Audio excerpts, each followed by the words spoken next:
Oh no, when you saw her photo, you definitely gave. I don't do that. Yes, you do. No, I don't. Let me get going. I got business to take care of, and I'll see you when I get home, okay?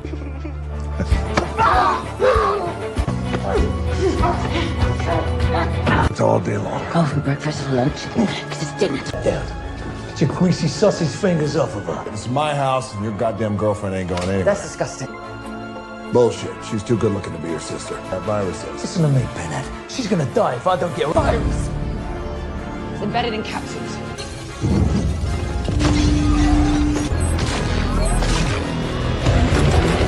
Yeah, you keep telling yourself that. Ah! Oh, no. It's bullshit. Oh, well.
Hola a todos y bienvenidos a Cine Mágico. Si son nuevos por aquí, no olviden suscribirse y darle un buen like al video. Hoy vamos a hablar sobre la película Fast and Furious Presents Hobbs & Shaw de 2019. La trama nos sumerge en un torbellino de acción y adrenalina con la improbable alianza entre Luke Hobbs, un agente del Servicio de Seguridad Diplomática estadounidense, cuya trayectoria se ha labrado a pulso entre operativos de alto riesgo y una imponente presencia física que intimida a cualquier adversario, y Deckard Shaw, un exagente de las Fuerzas Especiales Británicas, maestro del combate cuerpo a cuerpo y con un pasado en las sombras del espionaje, que ahora navega por las aguas turbias. Da un mercado negro, a menudo con un cinismo encantador. La chispa inicial salta cuando una amenaza biológica de proporciones catastróficas irrumpe en la escena. Una poderosa organización llamada Eteon ha desarrollado un virus letal, la llamada Lamento, y el arma biológica ha caído en manos equivocadas. Harry Shaw, la hermana de Deckard y una brillante agente de campo del Mi-6, es infectada intencionalmente durante un asalto audaz. Hobbs y Shaw son obligados a trabajar juntos, aunque la fricción entre sus métodos es palpable. Hobbs, el hombre de la fuerza bruta y la ley estricta, choca constantemente con el pragmatismo callejero y la tendencia de Shaw a romper las reglas. La búsqueda de una cura se convierte en una carrera contrarreloj. Pronto descubren que el verdadero cerebro detrás de Eteon es Braxton Lord, un exagente modificado genéticamente con mejoras cibernéticas que lo convierten en una máquina de matar casi imparable, cuyo fanatismo por una supuesta evolución humana lo impulsa a desatar el virus sobre la población. Lore, con su estilo frío y metódico, recuerda a esos villanos de ciencia ficción que creen estar actuando por un bien mayor, aunque su método sea la aniquilación. Nuestros díscolos héroes deben improvisar sobre la marcha. Hubs, con su pasado en Samoa y su inquebrantable sentido del deber, aporta la obstinación necesaria, mientras que Cho utiliza su ingenio y sus contactos en los bajos fondos para mantenerse un paso por delante. Hay momentos hilarantes en su dinámica, donde la incomprensión mutua, Hubs tildando a Cho de cucaracha británica y viceversa, se convierte en el motor cómico de la narrativa. La pista los lleva a Ucrania, en una secuencia de robo y persecución que demuestra que, a pesar de su disgusto mutuo, su sincronía en combate es impecable. Finalmente, la clave para detener a Lore reside en encontrar a Atie, quien posee la clave para desactivar el virus, y para protegerla, deben hacer un viaje inesperado a las raíces de Hubs, Samoa. El clímax se desarrolla en la isla, un regreso a casa para Hubs que le permite reconectar con su herencia y su familia, quienes se unen a la batalla contra las fuerzas superiores de Eteon. Es aquí donde vemos la verdadera fuerza de Hubs, no solo en su físico, sino en la lealtad que inspira. La confrontación final contra Lore es un espectáculo de potencia. La tecnología superlativa de Lore se enfrenta a la astucia y la fuerza bruta combinada de Hubs y Cho. Es una lucha que requiere no solo disparos y explosiones, sino también una coordinación perfecta que al final logran, derrotando al supersoldado cibernético y salvando el día. Al final, la tensa pero efectiva sociedad se disuelve, dejando la puerta abierta para futuras, y probablemente explosivas, colaboraciones. La odisea de Hubs y Cho no es solo una persecución global contra un bioterrorista, sino un estudio fascinante sobre dos egos monumentales forzados a compartir un espacio vital, un conflicto tan explosivo como las bombas que desactivan. Hubs, el gigante de la seguridad diplomática, siempre opera bajo un código moral inquebrantable, ese ancla que le permite soportar la presión. Uno puede imaginarlo entrenando en algún gimnasio remoto de Los Ángeles, levantando pesas que desafían la física, preparándose para cada escenario con una planificación metódica, aunque a veces su temperamento lo haga parecer un volcán a punto de entrar en erupción. Su contraste con Cho es el alma del relato. Cho, el exmilitar que coqueteó con el lado oscuro de los servicios de inteligencia, opera con una gracia letal y una falta de respeto por la autoridad que resulta exasperante para Hubs. Es el tipo de hombre que podría desarmar un artefacto mientras comenta sarcásticamente sobre la mala calidad del café en la base de operaciones. El verdadero catalizador de su inoportuna unión es Harry Shaw, y su situación encapsula la desesperación de la misión. Ella no es solo la hermana de Deckard, es una agente formidable por derecho propio, y el hecho de que se haya infectado deliberadamente para contener el virus habla de un sacrificio heroico que resuena profundamente con el propio sentido del deber de Hubs.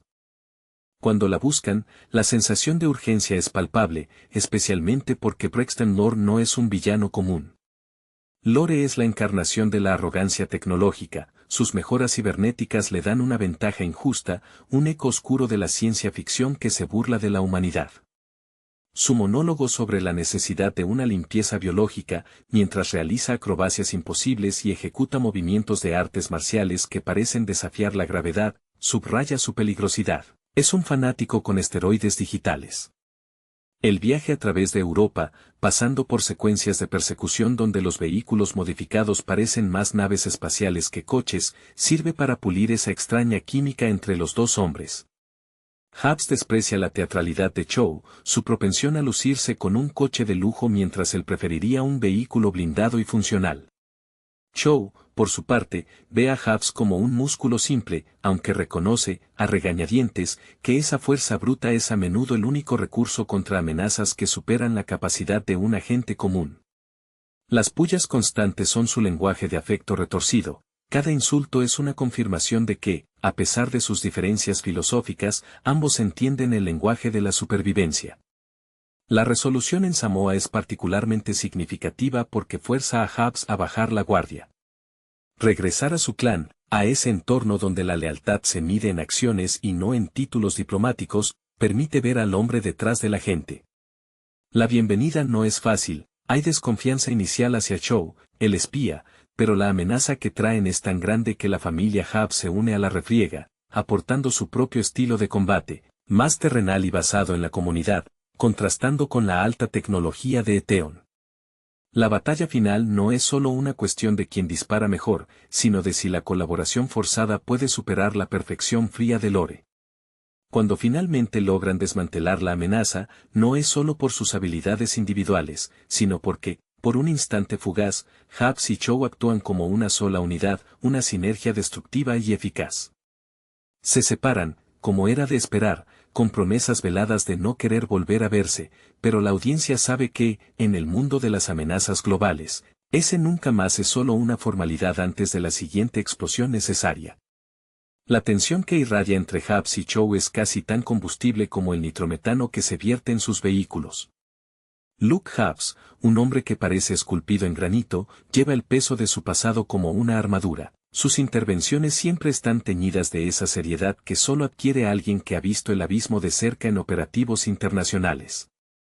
Piensa en él no solo como un negociador rudo, sino como un estratega que valora la honestidad brutal por encima de cualquier protocolo hueco. Esta cualidad es lo que lo hace tan vulnerable y a la vez tan fuerte ante el cinismo de Dagger Shaw. Chow, por otro lado, es el esteta del caos, su vestimenta impecable y su léxico pulido ocultan a un hombre que se siente más cómodo evadiendo impuestos y autoridades que cumpliendo con ellas. Su vida ha sido un constante baile al filo de la navaja, un legado que parece haberse labrado observando y superando a los mejores espías y criminales que el Reino Unido ha producido. El conflicto se exacerba con la introducción de Braxton Lore, un antagonista que encarna el peligro de la ambición desmedida en la era de la biotecnología. Lore no solo lucha, él optimiza la lucha.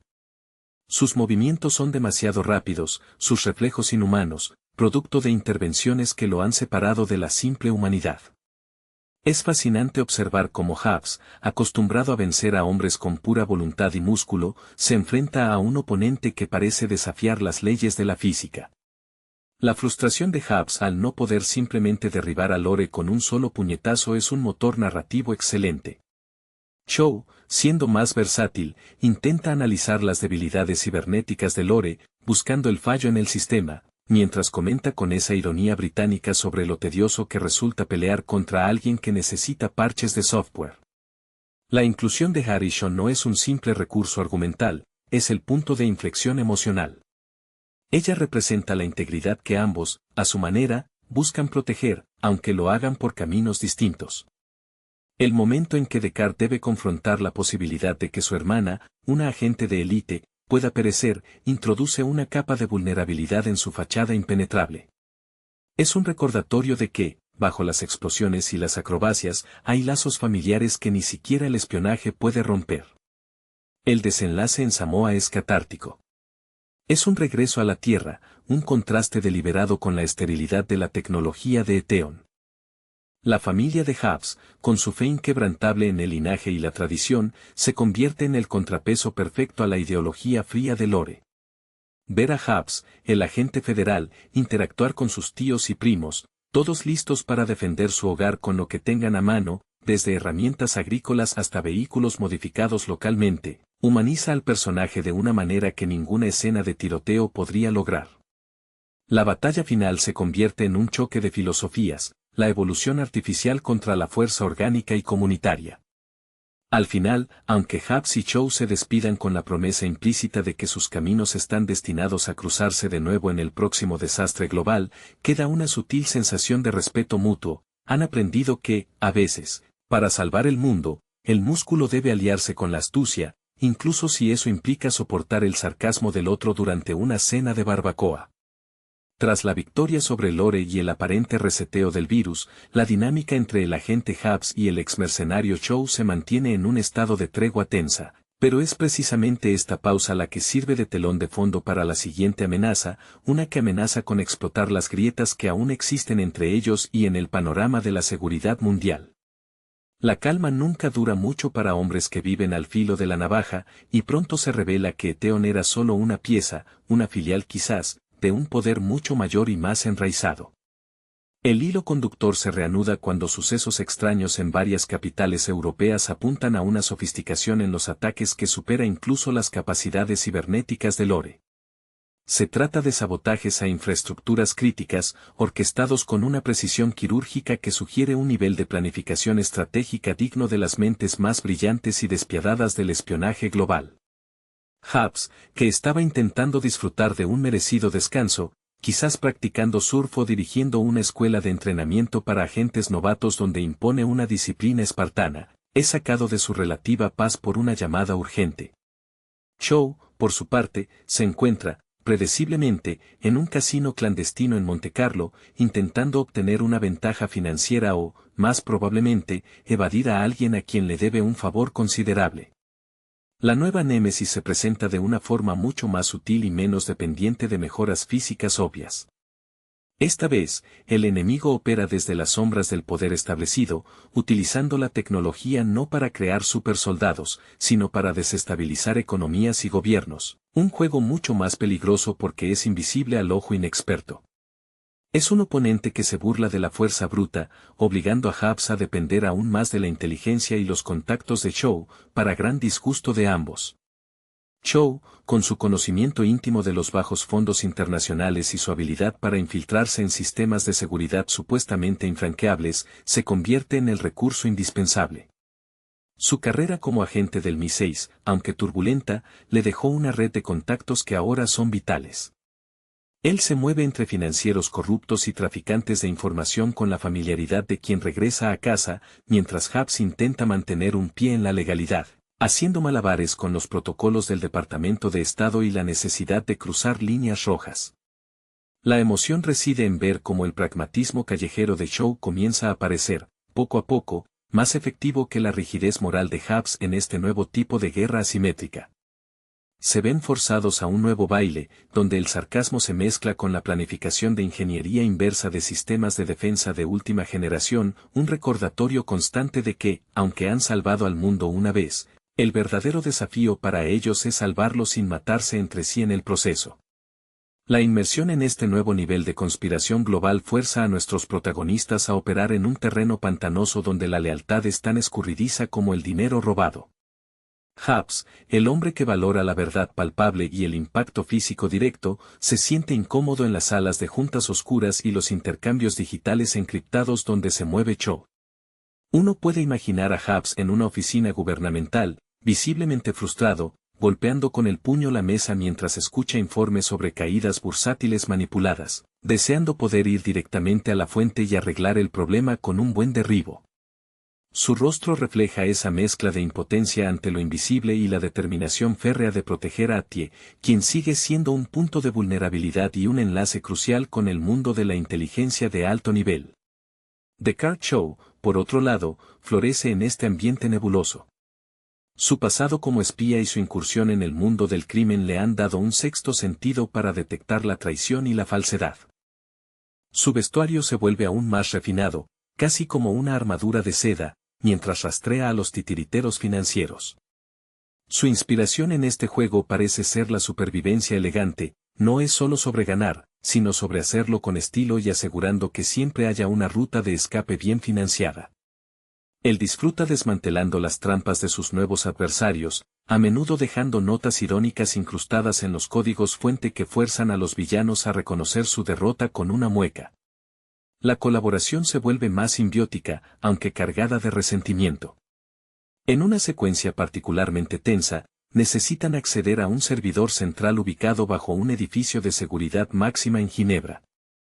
Hubs se encarga de la distracción, creando un caos controlado que involucra a varios vehículos de alta potencia y una exhibición de fuerza bruta impresionante que desvía toda la atención de la seguridad. Mientras los guardias están ocupados tratando de contener al coloso samoano, Chow se desliza en las sombras, utilizando habilidades que aprendió quizás durante alguna misión encubierta fallida que nunca llegó a los libros oficiales del MI6, manipulando los sistemas con una calma casi zen. En ese momento, el entendimiento tácito entre ellos es profundo, Hubs es el martillo, y Chow es el cincel.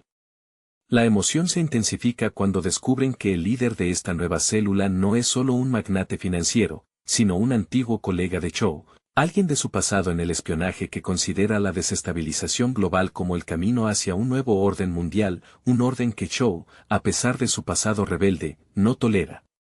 Este enfrentamiento personal añade una capa de traición a la misión. Chow debe confrontar no solo al enemigo, sino la sombra de las decisiones que tomó en su juventud, mientras Hubs lo observa, buscando señales de que Chow pueda sucumbir a la misma tentación de poder absoluto.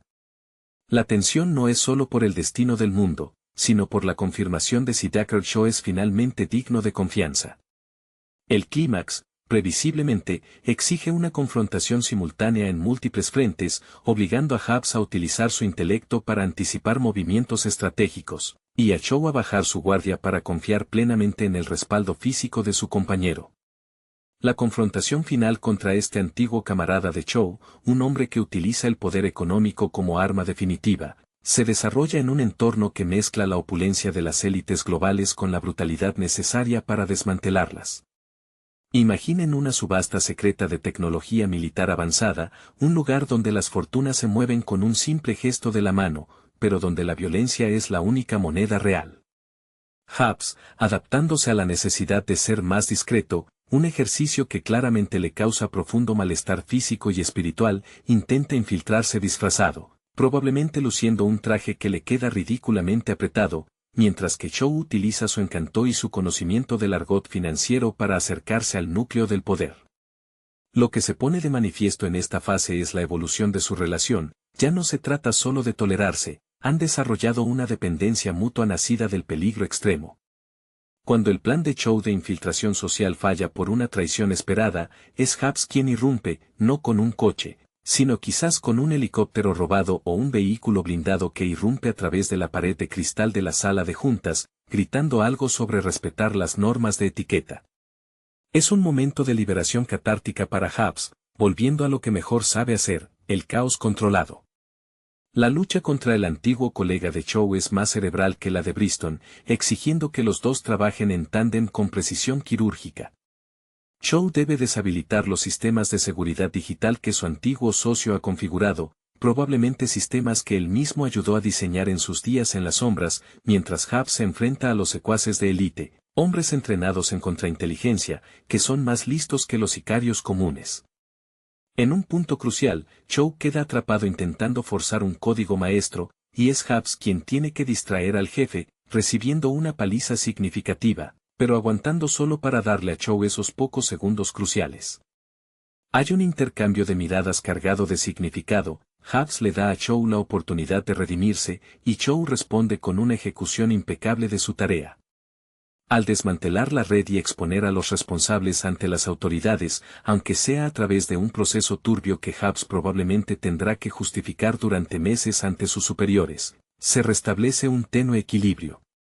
Chow, una vez más, desaparece en la noche, no sin antes dejarle a Hubs una factura considerable por asistencia profesional y daños colaterales que el agente del Servicio de Seguridad Diplomática se niega rotundamente a pagar. La conclusión es una victoria agridulce, el mundo está seguro, al menos temporalmente, y la alianza se disuelve en la promesa silenciosa de que, cuando el próximo titán del terror internacional decida jugar con el destino del planeta, su incompatibilidad será la primera arma que desenvainen. La despedida, esa rutina tan peculiar entre ellos, está teñida de un cansancio que raya en el afecto forzado. Hubs regresa a su rutina, quizás inspeccionando los preparativos para una futura barbacoa familiar en Samoa, intentando borrar la imagen del traje elegante de Chow y el brillo frío de los servidores informáticos.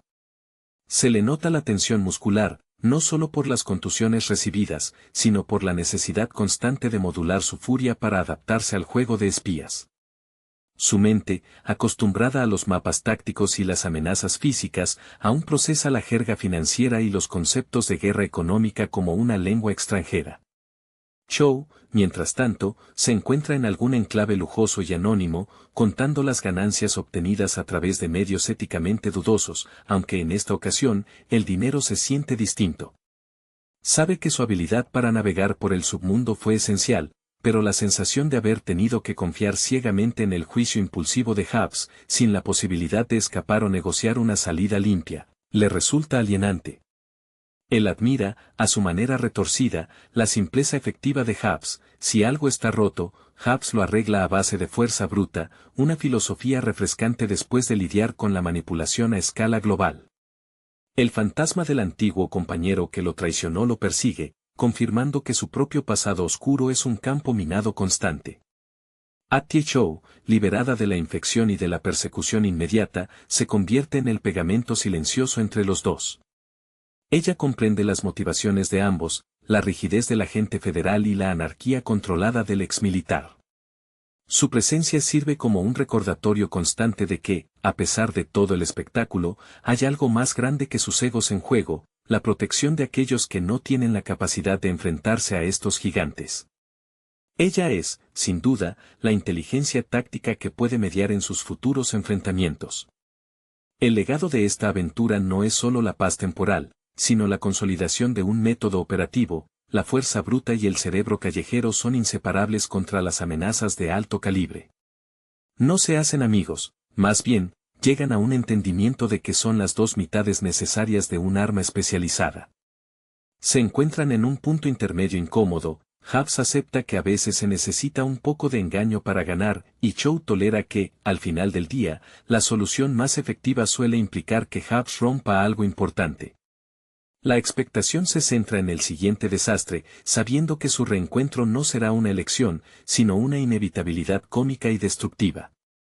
El mundo, sin embargo, tiene una memoria corta para la seguridad y una memoria larguísima para el espectáculo. La paz que siguieron a la caída de la conspiración financiera dura menos de lo que Hubs tarda en asar un cerdo entero.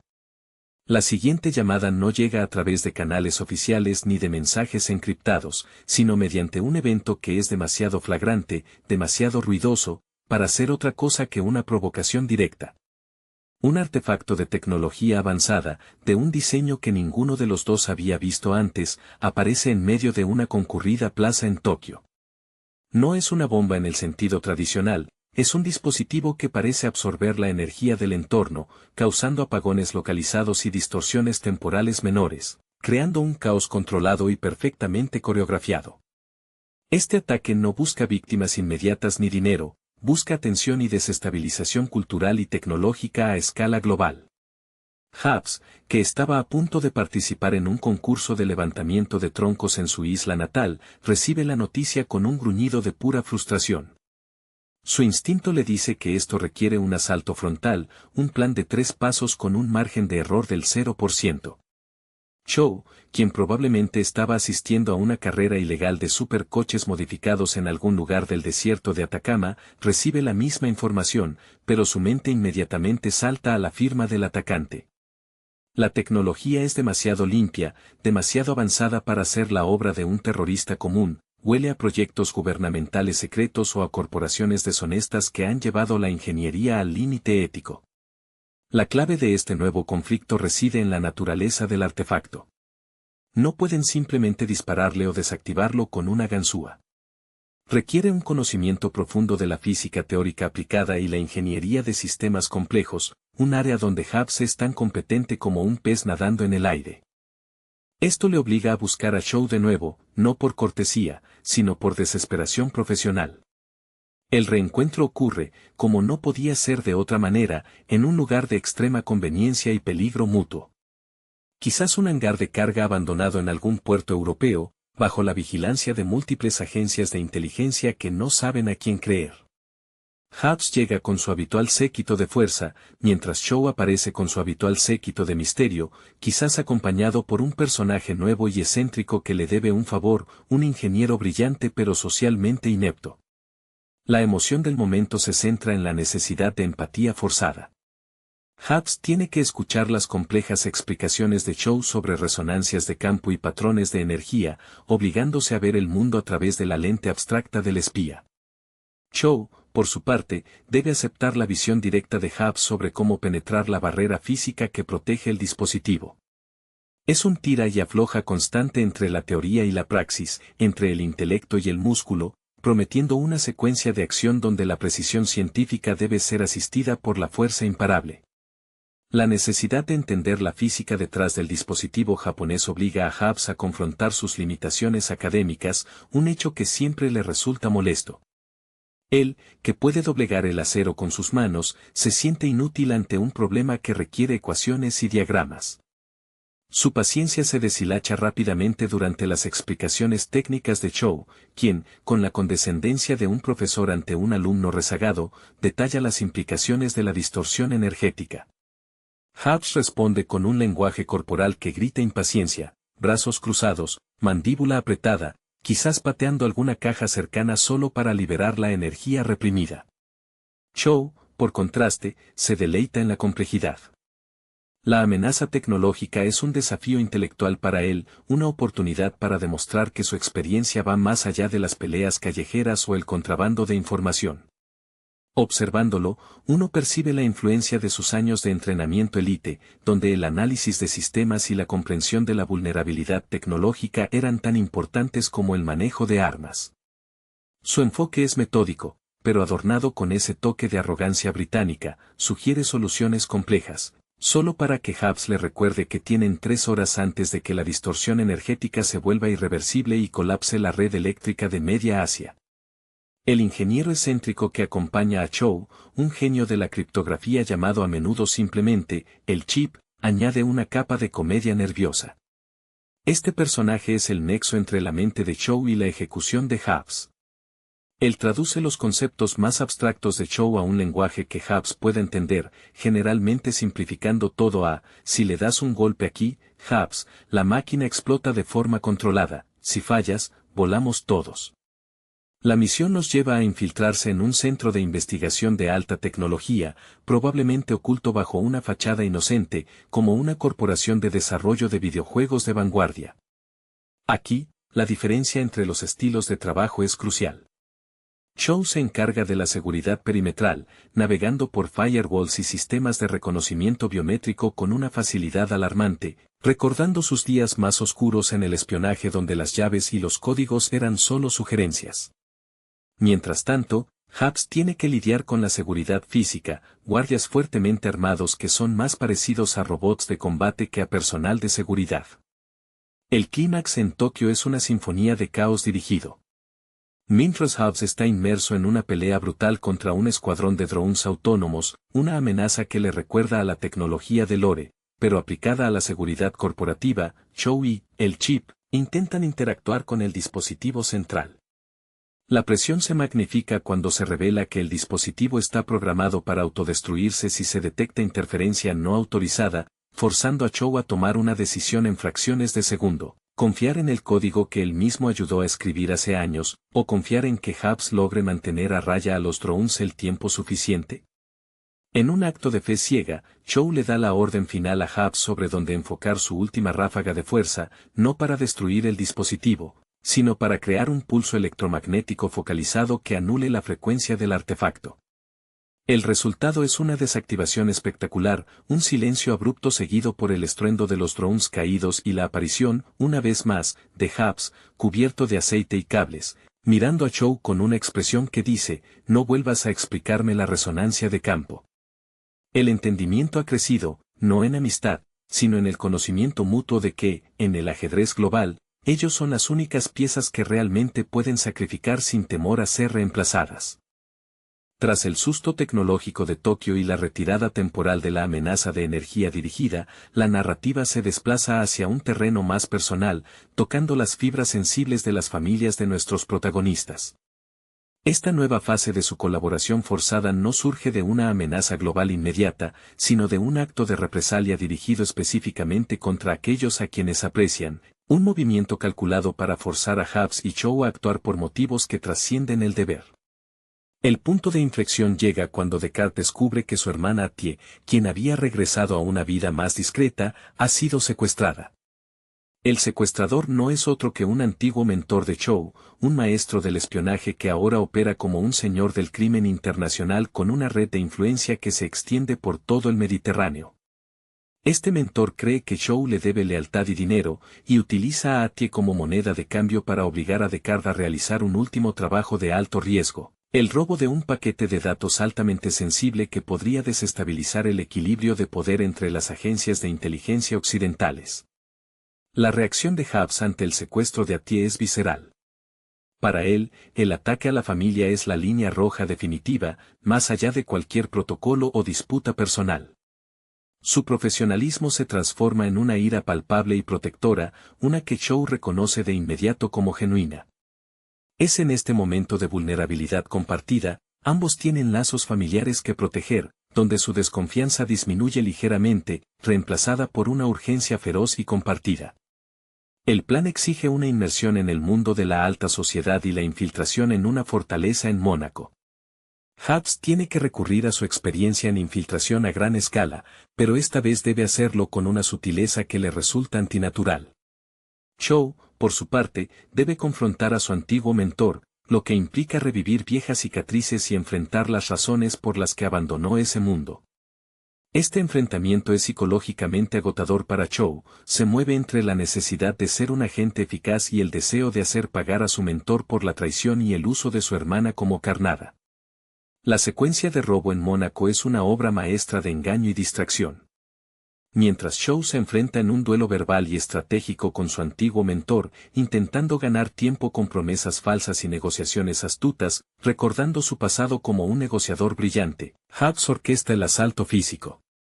Utilizando su conocimiento de la arquitectura de seguridad, Hubs crea una ruta de escape poco ortodoxa, probablemente involucrando un túnel de servicio y una serie de explosiones bien cronometradas para cubrir su retirada, todo mientras lamenta en voz baja la necesidad de usar herramientas tan delicadas.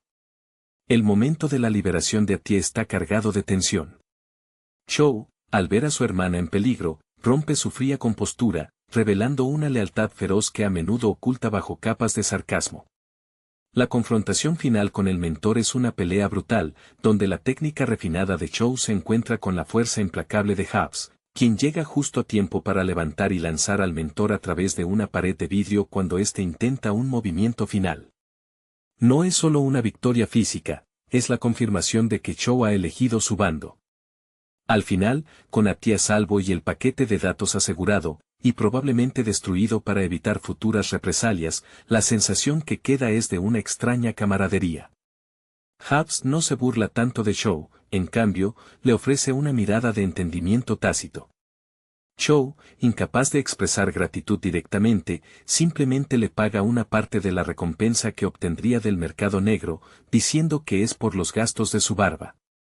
Se separan con el conocimiento de que, aunque sus métodos difieran enormemente, cuando se trata de proteger a los suyos, operan con la misma ferocidad inquebrantable, listos para la próxima vez que el mundo necesite que dos fuerzas opuestas colisionen para crear el orden. La resolución en Mónaco, aunque satisfactoria en términos de rescate y neutralización de un enemigo personal de Chow, deja un regusto amargo, la facilidad con la que los antiguos lazos del espionaje pueden convertirse en herramientas de chantaje. Hubs, sintiéndose incómodo por la naturaleza íntima del conflicto que acaba de presenciar, se retira temporalmente al Pacífico, buscando la simplicidad de las olas y la tierra firme. Intenta reconectar con su herencia, dedicándose a proyectos comunitarios que requieren pura fuerza física y honestidad, huyendo del juego de sombras y traiciones personales que parece rodear a Dacre-Shaw. Sin embargo, la paz es una ilusión costosa. Mientras Hubs intenta reintroducir la normalidad en su vida, Chow descubre, a través de una fuente mucho más fiable que las anteriores, quizás un viejo contacto de Atie en la CIA que desconfía del mentor caído, que el paquete de datos robado no era el objetivo final, sino una llave maestra. Los datos contenían la ubicación y los códigos de activación de una red de satélites orbitales previamente clasificados. Armas de defensa que ahora han sido pirateadas por una entidad con recursos casi ilimitados y una visión distópica del orden mundial. Este nuevo adversario opera a una escala verdaderamente global, con la capacidad de cegar naciones enteras o, peor aún, dirigir armamento cinético con precisión milimétrica.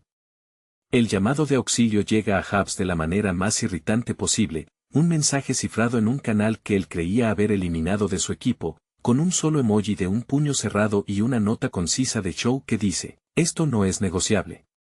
Necesito tu músculo para evitar que nos apaguen el interruptor permanentemente». Hubs se da cuenta de que esta amenaza es diferente, no hay un villano carismático o un virus, hay una infraestructura fría y letal diseñada para imponer la paz a través de la dominación total.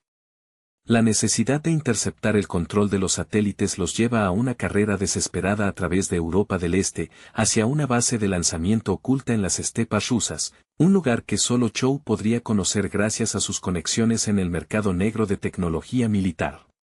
La dinámica de este nuevo desafío obliga a una fusión de sus habilidades más que nunca. Hubs debe aprender a pensar en términos de vectores orbitales y tiempo de reentrada, mientras que Chow debe aceptar que la única forma de llegar al centro de control a tiempo es a través de una infiltración terrestre a máxima velocidad y potencia. El camino hacia la base es una exhibición de su mejor trabajo conjunto.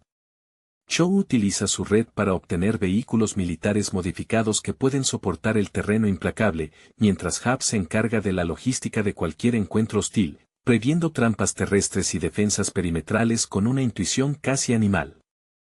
Hay una escena memorable donde, atrapados en una persecución en un paso de montaña helado, Chow sugiere una maniobra arriesgada para evadir un misil tierra-aire, y Hubs, en lugar de discutir, simplemente acelera, confiando ciegamente en que Chow habrá calculado el ángulo de deslizamiento perfectamente.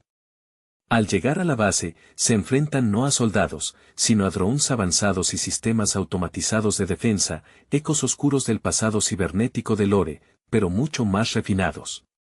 La confrontación final es una prueba de resistencia y coordinación bajo fuego intenso. Hubs debe abrirse paso hasta la sala de control principal, una tarea hercúlea, mientras Chow, con la ayuda remota de Atie, trabaja en el centro de comando satelital para ingresar los códigos de anulación. Es una carrera contra el cronómetro orbital. El triunfo no llega con un gran explosivo, sino con la sincronización perfecta entre la fuerza bruta que despeja el camino y la mente rápida que reescribe el destino de las armas espaciales. Al final, la victoria se siente menos triunfal y más como una respiración profunda antes de que el ciclo de destrucción comience de nuevo, sabiendo que, mientras exista un mundo que amenazar, Hubs y Chow estarán allí, a regañadientes, para salvarlo. La desactivación de la amenaza orbital deja tras de sí un silencio espectral, solo roto por el zumbido de los sistemas de ventilación de la base rusa y la respiración pesada de los dos hombres. La sensación de victoria es efímera, teñida por la comprensión de que, al desmantelar una amenaza, inevitablemente han expuesto las debilidades de otra. La entidad detrás del hackeo satelital era demasiado bien organizada, demasiado bien financiada para ser un mero grupo terrorista. Se trataba de un poder estatal o supranacional que ahora sabe exactamente quiénes son sus dos mayores obstáculos. Hubs, exhausto y cubierto de hollín y el polvo fino de los escombros cibernéticos, mira a Chow. En lugar de la habitual réplica sarcástica, hay una pausa prolongada. Hubs sabe que Chow está procesando las implicaciones de un enemigo con alcance orbital. Este no es un juego de bandas o espías, es guerra total. La emoción que cruza el rostro de Hubs es de una seriedad sombría. El costo de la supervivencia se ha elevado exponencialmente. Dime, Chow, gruñe Hubs, su voz ronca, si este grupo puede apuntar satélites, ¿qué más pueden hacer que no hemos visto todavía? Y no me digas que es solo una broma del Mi-6. Chow, recuperándose de la tensión de la anulación de códigos, se limpia meticulosamente los restos de polvo de su elegante chaqueta, un gesto que subraya su necesidad de control en medio del caos. Ellos no juegan a la escala de un solo país, Luke, responde Chow, usando el nombre de pila de Hubs por primera vez sin una pizca de burla. Esto huele a la vieja guardia, a aquellos que creen que el orden mundial necesita un reinicio total, impulsado desde arriba. Y lo peor de todo, añade con una mueca tensa, es que mi antiguo contacto que manejaba los códigos de anulación. Él era mi señuelo. El verdadero hacker, el arquitecto de este desastre, es alguien que me enseñó la primera lección sobre cómo desaparecer, un fantasma llamado, el curador. La revelación del curador es el nuevo motor emocional. Este no es un matón cibernético ni un general ambicioso, es un estratega maestro, posiblemente alguien del círculo interno de Chow en el Mi-6 o incluso un antiguo rival de Hubs en el mundo de la seguridad diplomática, alguien que entiende perfectamente sus debilidades operativas. Esto significa que el próximo enfrentamiento será profundamente personal.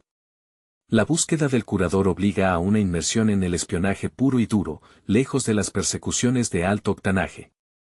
La pista los lleva a una mansión oculta en los Alpes suizos, el centro de operaciones para las operaciones de limpieza de datos y la reescritura de narrativas globales. Hubs debe aprender a moverse en silencio, a usar la sutileza, lo cual es una tortura para su naturaleza expansiva. Se le ve estudiando los planos de ventilación con la misma concentración que pondría en diseñar un plan de asalto, pero su frustración es palpable. Imagínense a Hubs tratando de pasar desapercibido en un cóctel de élite, sintiéndose como un rinoceronte en una cristalería, obligado a beber champán tibio mientras escucha conversaciones crípticas sobre fusiones bancarias. Cho, por su parte, se siente extrañamente en casa. Este es su territorio, la alta traición envuelta en seda y buenas maneras. Sin embargo, su actitud es más sombría. Confrontar al curador es enfrentarse a la versión de sí mismo que casi se convierte, un hombre dispuesto a sacrificar todo por una visión superior. La emoción de Cho es una mezcla de resentimiento profesional y una pizca de miedo genuino a ser superado por su antiguo maestro. La infiltración es un ballet desordenado. Cho neutraliza las cámaras con pulsos electromagnéticos pequeños y elegantes, mientras Hubs se encarga de la seguridad humana. Cuando finalmente acorralan al curador en una sala de servidores que parece una catedral moderna, el villano no intenta pelear. Simplemente sonríe, un gesto frío y calculador. Sabía que vendrían, Deckard. Pero ustedes son predecibles. Uno es fuerza bruta, el otro, un renegado. Yo soy la solución que nadie puede anticipar. El curador revela que su verdadero plan no era el control satelital, sino usar ese caos para encubrir la activación de una red de sleeper agents, operativos durmientes infiltrados en todas las agencias gubernamentales de seguridad, incluida la de Hubs y la de ATIE. La batalla final se convierte en una lucha interna, ¿a quién creer?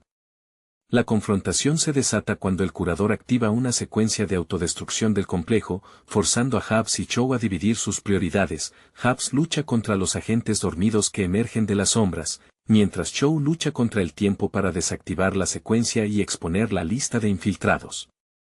Al final, es la combinación letal de la lealtad visceral de Hubs hacia la verdad y la astucia para manipular sistemas de Cho lo que salva el día, pero la amenaza de los agentes durmientes permanece latente, prometiendo un futuro donde ni siquiera sus aliados son fiables.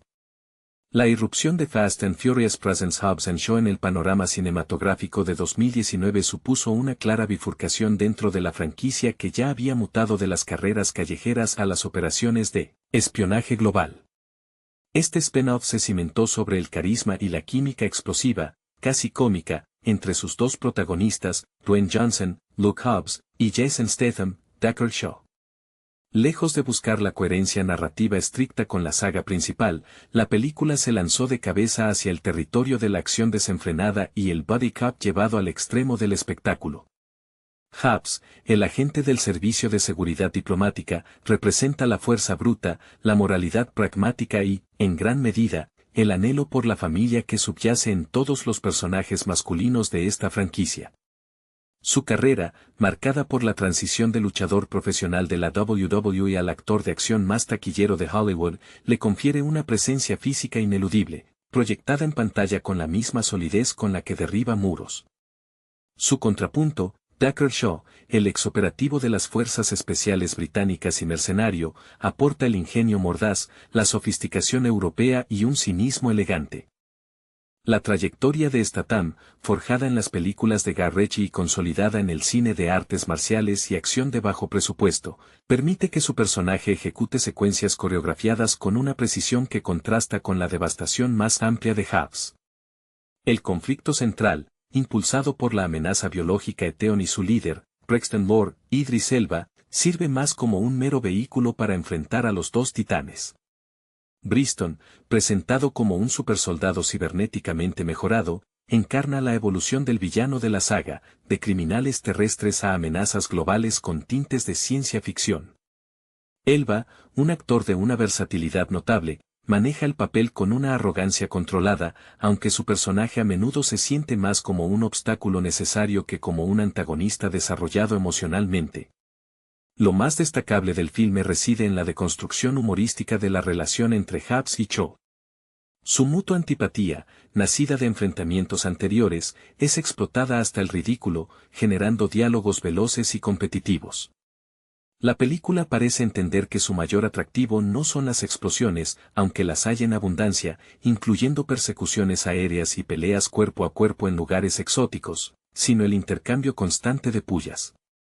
La inclusión de Harry Shaw, Vanessa Kirby, hermana de Deckard y agente del Mi-6, añade una capa de dinamismo y sirve para equilibrar la testosterona predominante, aportando tanto inteligencia táctica como competencia física. El tono general es una celebración del exceso. Las secuencias de acción ignoran cualquier pretensión de realismo, entrando de lleno en el terreno del cómic elevado. Desde el asalto a la instalación de Theon en Londres hasta la conclusión en Samoa, la narrativa privilegia la espectacularidad sobre la lógica interna.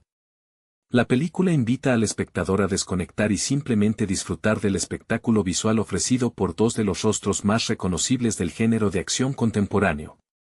En esencia, Hobbs & Shaw es una declaración de intenciones, una desviación descarada que prioriza la comedia de acción y la química de sus protagonistas, prometiendo al público exactamente lo que busca, un entretenimiento explosivo, ruidoso y conscientemente autoconsciente de sus propios límites narrativos. La geografía emocional de la película se traza a través de los contrastes culturales de sus héroes. Hobbs, arraigado en la cultura samoana y la importancia del linaje y la comunidad, encuentra su refugio y motivación en la promesa de regresar a su isla natal y proteger a su familia extendida. Esta conexión con sus raíces no es un mero adorno folclórico, sino el motor que justifica su disposición a cruzar cualquier límite ético si el fin es proteger a los suyos. Su actuación en pantalla es un ejercicio constante de anclaje físico, como si cada golpe que lanza o recibe estuviera respaldado por la historia de su pueblo. Deckard Shaw, en cambio, es el producto de un sistema británico más frío y eficiente. Su mundo se mueve entre hoteles de lujo, trajes caros y una red de contactos clandestinos que operan bajo el manto de la respetabilidad. Su evolución a lo largo de la franquicia ha sido irónica, de ser un antagonista casi trágico, se transforma aquí en el socio sarcástico y a regañadientes necesario. La dinámica con su hermana Atie es fascinante, pues expone una capa rara de vulnerabilidad en Shaw, el orgullo y la ligera torpeza al interactuar con su propia sangre, especialmente cuando debe admitir, aunque sea implícitamente, que necesita la fuerza bruta de Hobbs. Idris Elba como Braxton Moore opera en un espectro diferente. Su transformación en un ser casi cibernético subraya un miedo contemporáneo a la tecnología que supera la capacidad humana de control. Es la perfecta encarnación del enemigo moderno, alguien que puede ser mejorado más allá de la ética o la resistencia humana, un desafío para la fuerza natural de Hobbs y la astucia entrenada de Shaw. Sin embargo, esta elevación a la ciencia ficción extrema a veces resta atención a los enfrentamientos personales, ya que la solución a Bristol parece requerir siempre un artilugio o una explosión más grande, en lugar de una estrategia ingeniosa. El motor narrativo secundario, y quizás el más efectivo para justificar la unión forzosa de los protagonistas, es la necesidad de redención y el reconocimiento mutuo de competencia. Hobbs desprecia el pasado de Shaw como asesino a sueldo. Shaw ve a Hobbs como un matón demasiado confiado en su fuerza. La película capitaliza esta fricción, transformando cada misión en un concurso de egos. Cuando finalmente ejecutan movimientos coordinados, no es producto de una amistad floreciente, sino de una tregua profesional forjada bajo el fuego cruzado. Es el respeto a regañadientes que se gana al sobrevivir juntos a algo ridículo, como conducir un camión a través de un helicóptero. El clímax en Samoa, que fuerza a Hobbs a defender su hogar y su herencia, permite que la película regrese brevemente a las raíces emocionales de la saga Fast and Furious, la familia. Aunque el tono general es más ligero y desenfadado que el de las entregas centradas en Dominic Toretto, la necesidad de proteger el nido es lo que finalmente une a Hobbs y Shaw en una alianza que, aunque incómoda, resulta funcional. Este spin-off no busca refinar la mitología, sino maximizar el entretenimiento que se puede obtener de dos estrellas de acción que, visiblemente, disfrutan destrozando todo a su paso mientras intercambian insultos memorables. Es la acción como performance, donde el guión es secundario a la presencia escénica de sus protagonistas. La química entre Johnson y Statham trasciende la mera actuación, se convierte en una danza coreografiada de egos donde la química es el producto químico principal. Johnson, con su inmensa estatura, proyecta una energía contagiosa, casi paternalista cuando intenta educar a Cho sobre los modales estadounidenses o sobre el verdadero significado de la familia. Su comedia surge de la falta de sutileza, de su incapacidad para comprender los matices sociales que Cho maneja con tanta facilidad desde su traje bien cortado. Hay una ternura subyacente en Hobbs, especialmente evidente en las breves escenas con su hija, que contrasta poderosamente con la violencia que desata contra sus adversarios. Jason Statham, por su parte, es el maestro del desdén contenido. Su Cho no grita, critica con precisión quirúrgica. Es el hombre que puede estar en medio de una explosión y, aún así, encontrar tiempo para señalar un error gramatical en la comunicación de Hobbs. Este personaje es un producto de la desilusión, un hombre que ha visto demasiadas operaciones fallar por exceso de celo o falta de planificación, lo que justifica su desconfianza inicial hacia el método menos estructurado de Hobbs. La interpretación de Statham a menudo recae en su lenguaje corporal, una ceja levantada, un ligero encogimiento de hombros, que comunican más sarcasmo que cualquier línea de diálogo. Atie Cho, interpretada por Kirby, se erige como el necesario puente de sensatez. Ella no es simplemente un interés romántico o un premio a rescatar, es una agente funcional que puede igualar el intelecto y la habilidad de combate de su hermano y a menudo superar la impulsividad de Hobbs. Su exasperación ante las payasadas masculinas añade una capa meta-humorística al filme, recordándonos que la misión es seria, aunque sus protectores parezcan estar más interesados en medir sus bíceps o sus historiales de arrestos. Ella es la única que parece operar bajo las reglas de un thriller de espionaje, mientras que los otros dos se deleitan en el caos de la caricatura de acción. El diseño de producción refuerza esta dicotomía. Las escenas en locaciones exóticas o tecnológicas, como la base subterránea de Eteon, están filmadas con una nitidez casi publicitaria, muy pulidas. Esto contrasta con las secuencias de acción más primarias, como el mencionado enfrentamiento en Samoa, donde la tierra, el barro y la brutalidad física retomaron el primer plano. Es un intento deliberado de satisfacer a las audiencias que extrañaban el tono más terrenal de las primeras entregas, sin abandonar el presupuesto y la escala de las últimas. En última instancia, Hobbs & Shaw funciona porque sus protagonistas entienden su propio valor como espectáculo. No pretenden ser personajes profundos o moralmente complejos, son arquetipos elevados a la 10ª potencia. La película es un ejercicio de alquimia cinematográfica, tomar dos elementos químicamente opuestos, someterlos a una presión extrema y observar el resultado explosivo, que en este caso es una recaudación taquillera saludable y una dosis eficaz de evasión pura. El éxito del spin-off radica en su honestidad sobre su propósito, ser ruidoso, divertido y centrado en dos hombres que se odian lo suficiente como para salvar el mundo juntos. La estructura narrativa del filme, aunque secundaria frente al lucimiento de sus estrellas, se apoya fuertemente en el tropo del virus que amenaza al mundo, un recurso que permite justificar la escala global de las persecuciones y las apuestas elevadas. Eteon y su tecnología de manipulación genética no solo amenazan a la humanidad, sino que también sirven para elevar el estatus de Briston más allá de un simple matón, se convierte en un adversario casi mitológico, susceptible solo a la combinación de la fuerza bruta y la inteligencia táctica que Hobbs y Cho, a su pesar, terminan por ofrecer. La necesidad de recuperar el virus y la subsiguiente persecución por Europa y el Pacífico, funciona como un hilo conductor que justifica el cambio constante de escenarios espectaculares, desde las calles de Londres hasta las selvas de la Polinesia. Es interesante notar cómo la película maneja el concepto de familia en este universo paralelo. Para Hobbs, la familia es un concepto sanguíneo y territorial innegociable, una base moral sólida que lo define. Para Cho, la familia es un concepto que debe ser ganado o, en el caso de Atie, un vínculo incómodo que debe ser protegido a pesar de su estilo de vida. La tensión se resuelve cuando Cho debe admitir que la lealtad, incluso entre mercenarios y agentes secretos, a menudo se reduce a la protección de sus propios parientes, un guiño sutil a la filosofía central de la saga principal, pero interpretada a través de la lente del cinismo británico. El aspecto más refrescante, y a la vez más criticable desde una perspectiva de guión tradicional, es la total indiferencia hacia la verosimilitud. Cuando Hobbs y Shaw se encuentran saltando de un edificio a otro o utilizando herramientas improvisadas de maneras que desafían las leyes de la física, la película pide al espectador una suspensión de la incredulidad tan profunda que casi roza la parodia. Esto se resuelve creativamente mediante la inserción de cameos y referencias internas a la franquicia, como la breve aparición de personajes conocidos, que sirven para recordar al público que, aunque se han alejado del mundo de los coches tuneados, todavía están firmemente plantados dentro del universo extendido de Fast and Furious. Estos guiños actúan como un reconocimiento tácito de que la película sabe lo absurda que es, y que precisamente esa autoconciencia es su mayor atractivo comercial.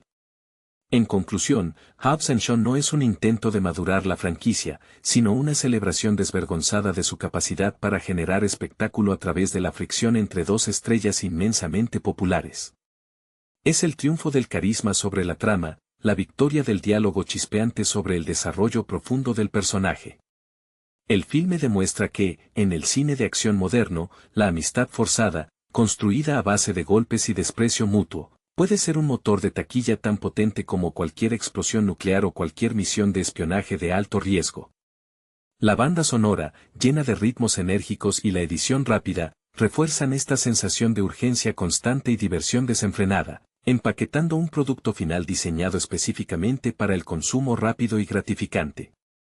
El desenlace de la película, particularmente el acto final centrado en la isla de Samoa, funciona como un necesario ritual de purificación para ambos personajes, aunque cada uno lo experimenta de manera distinta.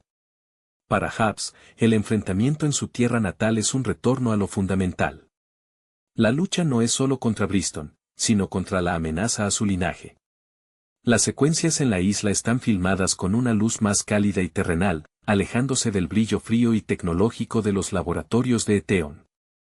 Aquí, la familia extendida y las tradiciones de la tribu de Hobbs se convierten en armas y refugio, demostrando que la verdadera fuerza no reside solo en el músculo individual, sino en la cohesión comunitaria. Es la reafirmación de que, para Hobbs, la lealtad al clan es la máxima autoridad. Shaw, el hombre que hasta ese momento se había movido en las sombras de la élite y el subterfugio, se encuentra incómodamente insertado en un ambiente donde el engaño no funciona y la fuerza bruta es la norma. Su participación en la defensa de la aldea no es por devoción a las costumbres samoanas, sino por una forma retorcida de lealtad a Hobbs y, más importante aún, a su hermana Atie. Observar a Shaw intentar aplicar tácticas de agente secreto en medio de una confrontación tribal es un ejercicio de comedia física. Es la rendición momentánea de su cinismo ante la autenticidad emocional que Hobbs representa. En este contexto, su ingenio se agudiza no para insultar, sino para coordinar defensas de una manera que el grupo de Hobbs puede entender y ejecutar. La resolución de la amenaza de Bristol, que involucra desmantelar la tecnología que lo potencia, subraya un tema recurrente en la franquicia: el rechazo a la dependencia tecnológica extrema y la preferencia por la capacidad humana innata, ya sea fuerza física o lealtad. Aunque Bristol es avanzado, es su arrogancia y su falta de conexión humana lo que finalmente lo hace vulnerable a la estrategia combinada de los protagonistas. Shaw utiliza la astucia para exponer la debilidad cibernética, mientras que Hobbs aplica la fuerza bruta necesaria para explotarla. El cierre de Hobbs & Shaw es notablemente abierto, señalando un futuro donde la dinámica de rivalidad amistosa está destinada a perdurar. La película evita resolver completamente el antagonismo entre los dos, optando por dejar la puerta abierta a futuras colaboraciones incómodas. No se convierten en mejores amigos, se convierten en colegas que han aprendido a respetar las capacidades extremas del otro sin necesariamente disfrutar de su compañía. Esta ambivalencia es el verdadero corazón emocional del spin-off. La amistad en el cine de acción no siempre necesita ser tierna, a veces, basta con la certeza de que, ante un peligro mayor, el otro estará allí para lanzar la granada o el insulto más hiriente. Es un pacto forjado en la destrucción mutua asegurada y el éxito compartido. La construcción del universo expandido a través de este spin-off se siente como un experimento calculado para medir cuánto puede estirarse la franquicia Fast and Furious antes de romperse, y la conclusión es que el límite es considerablemente elástico cuando se apoya en el humor autorreferencial. La película no teme ser ridícula, de hecho, prospera en ello.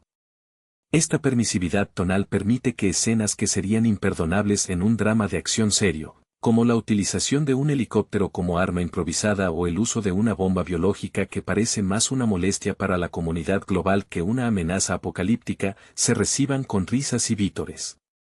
Es una fórmula diseñada para la gratificación inmediata, desprovista de la carga dramática que a veces lastra las entregas principales centradas en la extensa familia Toretto.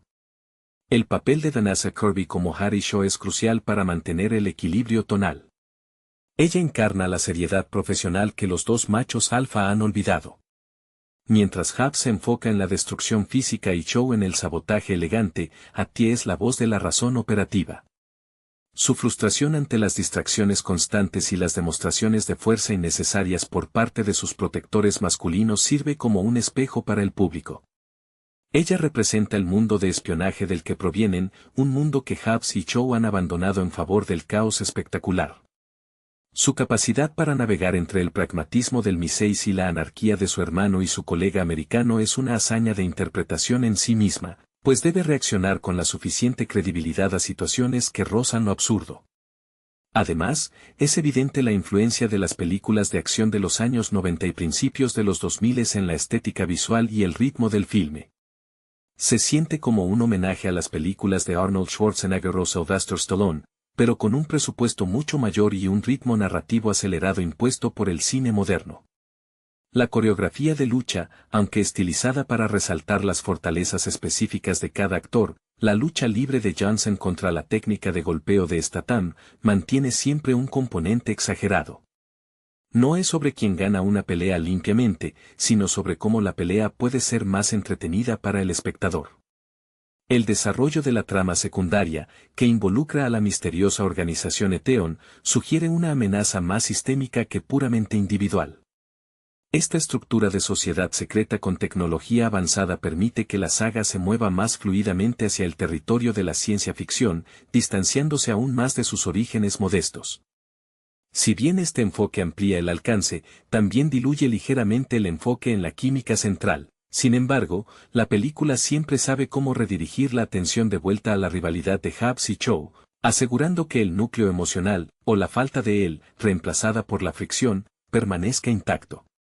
En definitiva, Hobbs & Shaw se consolida como la prueba de que el carisma de sus dos protagonistas es un activo tan valioso para Universal como cualquier franquicia épica de superhéroes, funcionando como un intermedio vibrante y ruidoso dentro de la saga principal.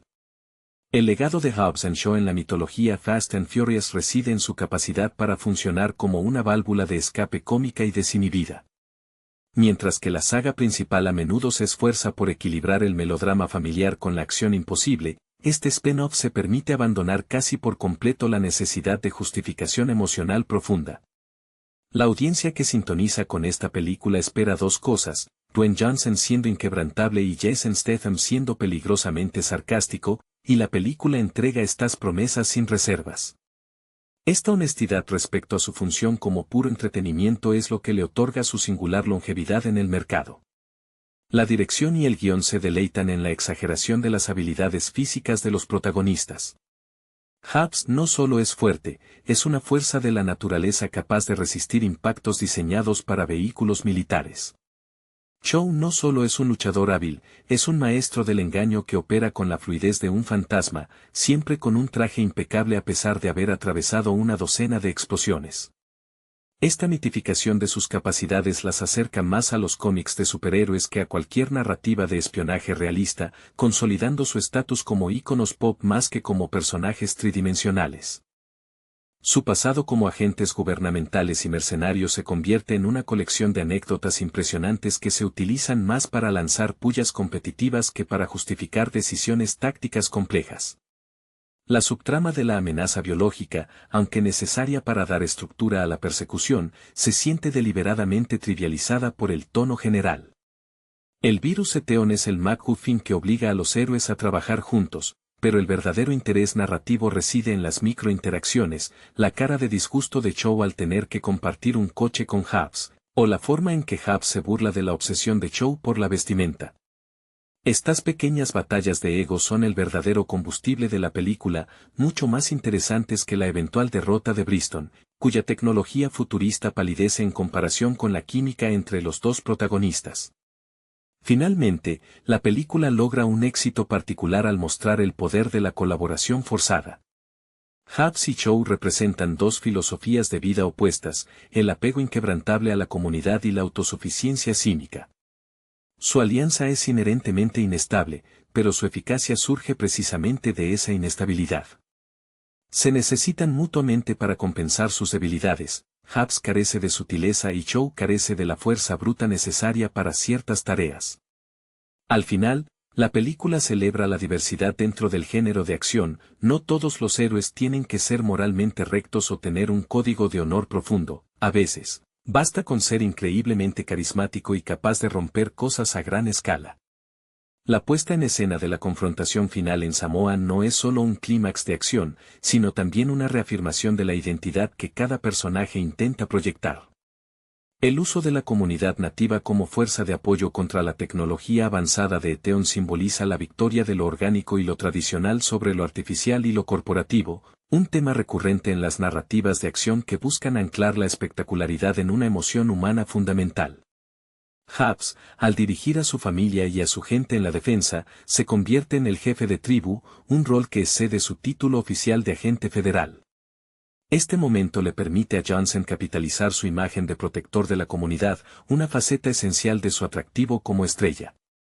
Para Shaw, la inmersión forzosa en este entorno tribal representa un desafío a su profesionalismo hermético. Él se siente más cómodo en el anonimato de una operación encubierta o en un club nocturno exclusivo. Sin embargo, al ver a Hobbs luchar por lo que es genuinamente suyo, Shaw experimenta un atisbo de lo que significa la lealtad incondicional, algo que su propia historia de desconfianza y traiciones pasadas le ha negado. Es notable cómo la película sugiere que, aunque Shaw desprecia la aparente ingenuidad de Hobbs respecto a la maldad inherente del mundo, él mismo encuentra un extraño consuelo en la estructura simple y honesta de la familia samoana. Su sarcasmo se suaviza ligeramente, no porque se vuelva sentimental, sino porque reconoce una forma de efectividad en la cohesión del grupo que él, como lobo solitario, nunca pudo replicar completamente. La despedida, o más bien la conclusión temporal de su alianza, encapsula perfectamente el espíritu del spin-off. No hay un abrazo fraternal, sino un intercambio de amenazas veladas sobre quién es más duro o quién debe el próximo favor. Esta dinámica asegura que, si la franquicia decide continuar explorando esta dupla, el motor de la comedia no se agotará. La promesa implícita es que, aunque sus caminos divergen inmediatamente después de salvar el mundo, ambos saben que el otro es el recurso más efectivo al que pueden recurrir cuando la situación requiera una dosis extrema de caos controlado. En retrospectiva, Hobbs & Shaw funciona como un paréntesis necesario dentro del universo Fast and Furious. Al desvincularse de la trama principal, se permitió explorar un tono más desenfadado, casi de caricatura, que honra la trayectoria de acción de sus protagonistas.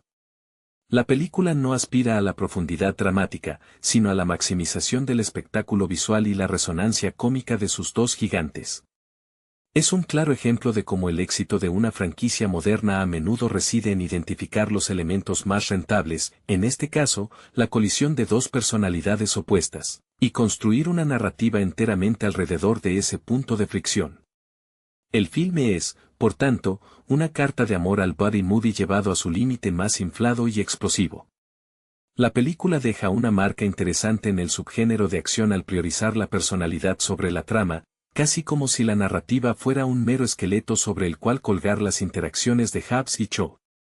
La constante necesidad de compararse y superarse mutuamente se convierte en el verdadero arco narrativo.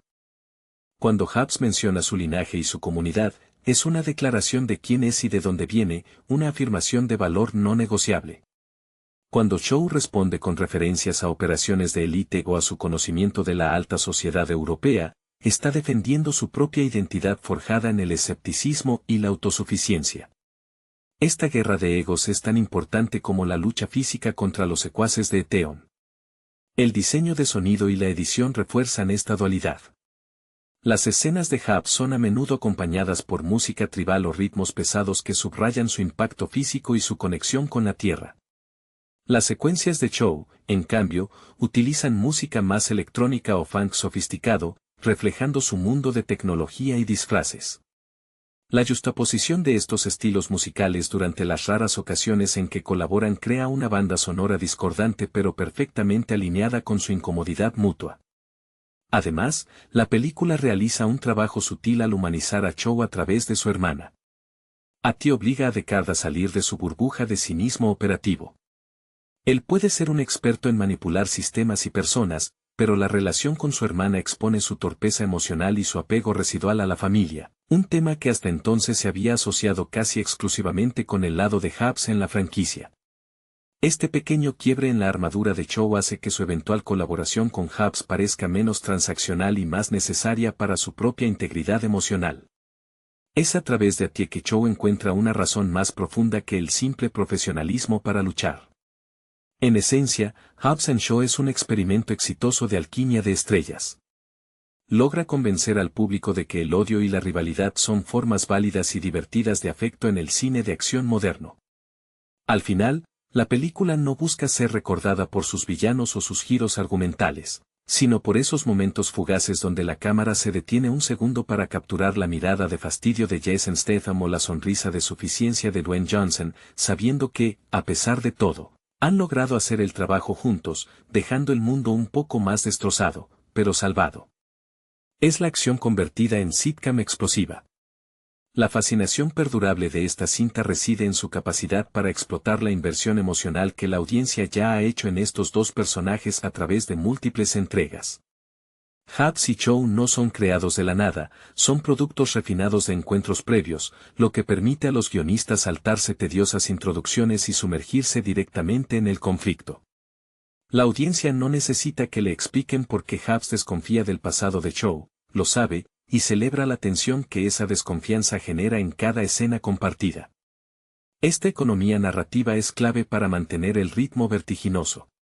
La recurrencia a tropos de ciencia ficción con Eteon, aunque por momentos parece forzada para justificar las secuencias de acción más grandilocuentes, sirve en última instancia para nivelar el campo de juego. Si Hobbs ya es casi invencible por su físico y Chow es un genio táctico, solo un enemigo con mejoras cibernéticas puede forzarlos a cooperar de manera genuina. Braxton Lord actúa como un catalizador tecnológico para forzar la unión de dos fuerzas que, por naturaleza, operan mejor en solitario y en competencia. El humor, a menudo al borde de lo bufonesco, es el lubricante social de la película. Las referencias a la masculinidad competitiva son constantes, desde quien puede levantar más peso hasta quien tiene el mejor arsenal de insultos. Statham se especializa en el ataque verbal sutil, casi académico, mientras que Johnson responde con la grandilocuencia y el volumen. Esta dialéctica constante evita que la película caiga en la monotonía, proporcionando un contrapunto cómico incluso en medio de situaciones de vida o muerte. Es una celebración de la inmadurez funcional en la élite de la acción global.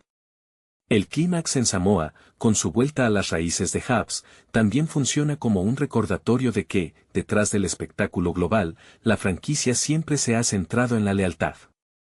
Aunque Chow no comparta esa sensibilidad comunitaria, su participación en la defensa del territorio de Hobbs es su manera, torpe y sarcástica, de pagar una deuda o, quizás, de empezar a comprender el valor de un hogar incondicional. Al final, Hobbs & Shaw no pretende ser la pieza más coherente de la saga, sino su más divertida desviación, una prueba de concepto exitosa sobre el poder duradero de dos personalidades icónicas puestas a prueba. La resonancia cultural que ambos actores proyectan en pantalla es fundamental para el éxito del proyecto.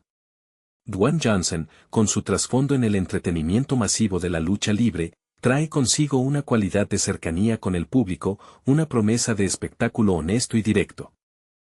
Su Luke Hobbs es el arquetipo del héroe americano moderno que valora la tradición familiar por encima de la burocracia gubernamental, resonando con audiencias que buscan héroes con raíces claras.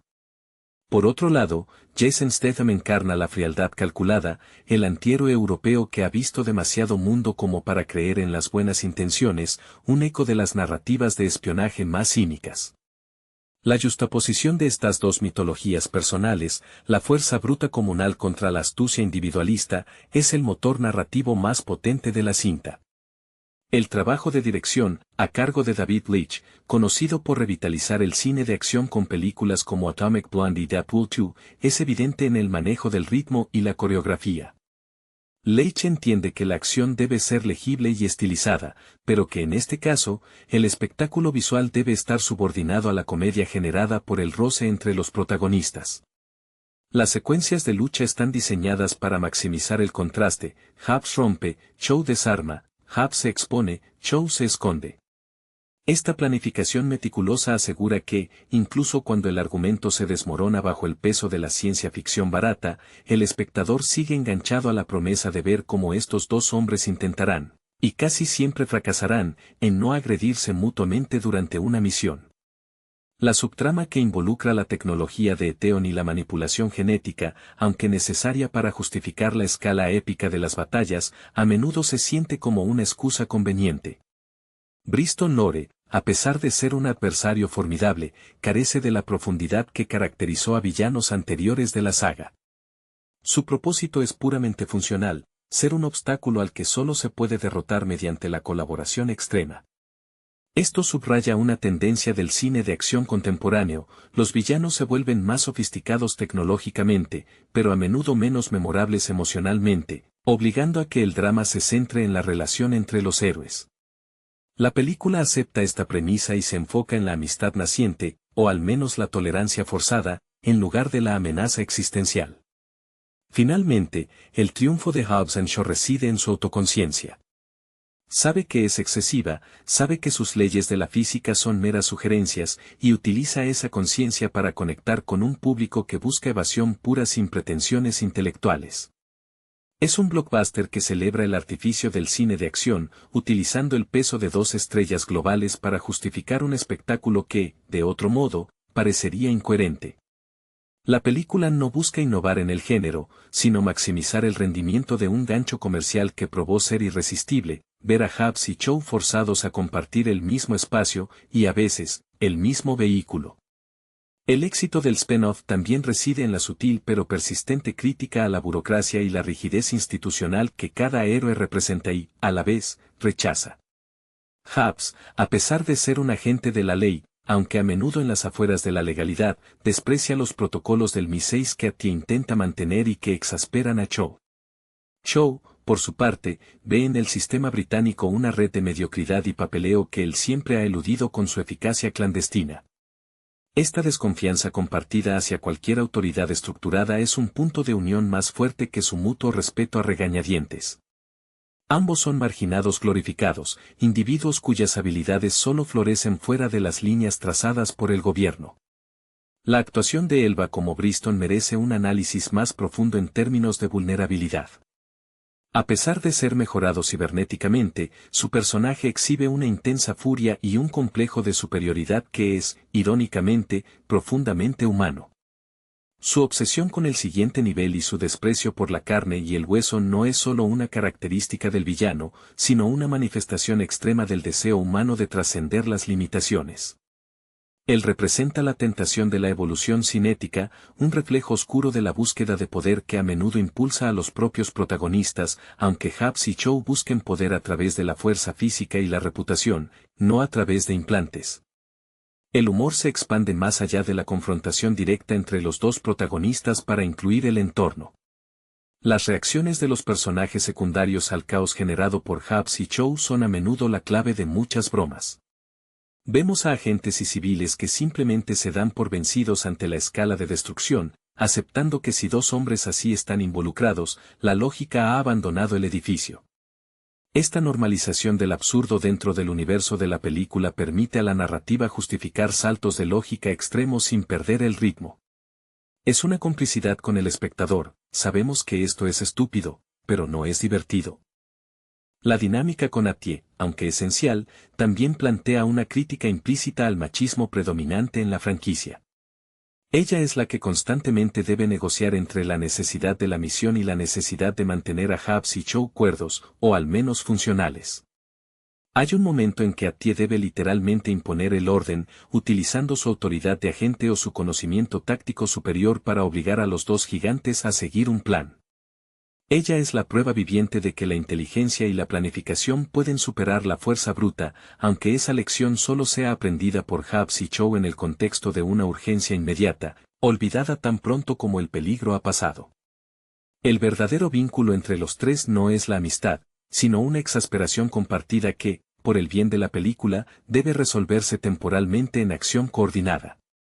La conclusión del filme, al dejar la puerta abierta a futuras confrontaciones, establece una fórmula sostenible: la amistad masculina en este universo no es un estado de gracia sino una tregua temporal bajo coacción. La escena post-créditos, si bien a menudo es un simple gancho comercial, en este caso solidifica la idea de que Hobbs y Shaw se han convertido en una unidad de medida para cualquier amenaza global. Su valor no radica en su capacidad para llevarse bien, sino en su habilidad complementaria para destruir problemas a escala industrial. La película celebra esta toxicidad funcional: su química es la de dos imanes que se repelen vigorosamente, pero que se ven forzados a juntarse en un campo magnético externo. La escenografía de la persecución global actúa como un escaparate de las contradicciones de los personajes. Mientras Hobbs se siente más cómodo en escenarios abiertos, polvorientos y comunales, Samoa, la base improvisada, Shaw opera mejor en entornos urbanos densos, tecnológicos y anónimos, Londres, los laboratorios subterráneos. Sus viajes forzados a través de paisajes tan dispares son una metáfora visual de cómo deben adaptarse a las fortalezas del otro. Shaw debe ensuciarse las manos y exponerse en el calor samoano, mientras que Hobbs debe lidiar con la frialdad del espionaje de alta tecnología, algo que lo incomoda profundamente, recordando constantemente su propia falta de sutileza frente a las minucias de Shaw. El arco de Bristol, aunque superficialmente derrotado, deja un eco inquietante.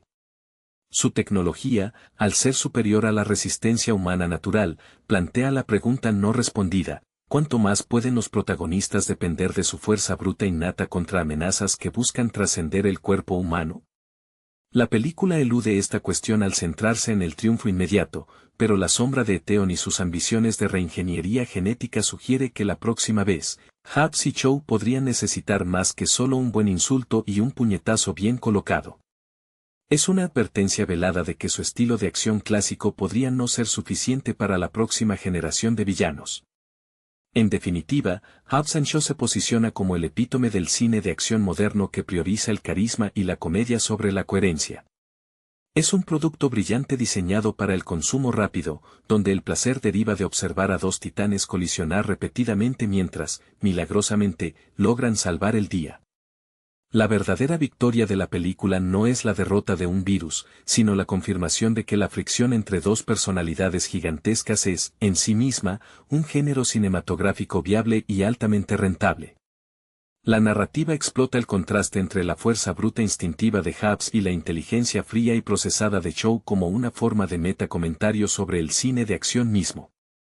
Hobbs representa la vieja guardia, la acción tangible filmada con luz natural y músculo expuesto, mientras que Shaw personifica la modernidad del espionaje, dependiente de gadgets, trajes a medida y estrategias diseñadas en la sombra.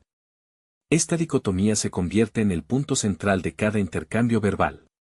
Cuando Hobbs admira la capacidad de Shaw para escapar de una situación imposible, lo hace con la condescendencia de quien cree que la fuerza pura debería haber resuelto el problema más rápido. De igual modo, Shaw observa las hazañas físicas de Hobbs con una mezcla de fascinación y desdén, viéndolas como ineficientes y excesivamente ruidosas. La química entre Johnson y Statham opera bajo el principio de la incompatibilidad funcional. No hay un momento de genuina camaradería emocional, el respeto se gana a través de la supervivencia compartida bajo presión extrema. Este respeto es tan frágil que cualquier momento de cooperación exitosa es inmediatamente seguido por un retorno al sarcasmo para proteger sus respectivas burbujas de ego. Es un pacto de no agresión temporal, no una amistad naciente. Esta dinámica es crucial, ya que evita que la película caiga en el sentimentalismo excesivo que a veces aqueja a las entregas principales de la saga, manteniendo el tono ligero y competitivo. Harry Shaw, como puente entre estos dos mundos opuestos, es esencialmente la única adulta en la sala. Su frustración no es solo por el peligro, sino por la ineficiencia deliberada de sus compañeros. Ella es la que debe recordarles el objetivo mientras ellos se distraen debatiendo quién es mejor boxeador o quién tiene el coche más rápido. Ella encarna la profesionalidad que ambos han sacrificado en el altar del espectáculo, y su presencia mantiene un ancla mínima con la realidad de lo que implica una operación de espionaje de alto riesgo, Aunque esa realidad sea constantemente violada por las payasadas de sus acompañantes. Finalmente, el giro hacia el futuro de la franquicia, sugerido por la sofisticación de Theon, insinúa que la próxima vez, la amenaza requerirá una síntesis genuina de sus habilidades.